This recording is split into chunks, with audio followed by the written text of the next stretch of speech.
ಕಾರ್ಯಕರ್ತರ ಬಂಧುಗಳೇ, ನಾವು ಪ್ರಜಾಪ್ರಭುತ್ವವಾದಿಗಳು, ನಾವು ರಕ್ಷಣೆ ಕೊಡಬೇಕಾಗಿತ್ತು. ಧರ್ಮ ನೀವು ರಕ್ಷಣೆ ಕೊಡದೆ ನಮ್ಮನ್ನ ಕರೀತಾ ಇದ್ದೀರಾ.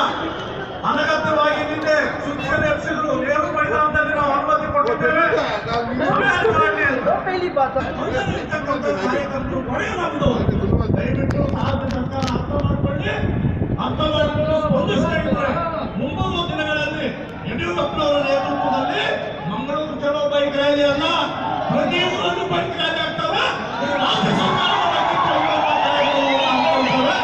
ಇಷ್ಟು ಮಾತ್ರ ಹೇಳ್ತಾ ನಮ್ಮೆಲ್ಲರಿಗೆ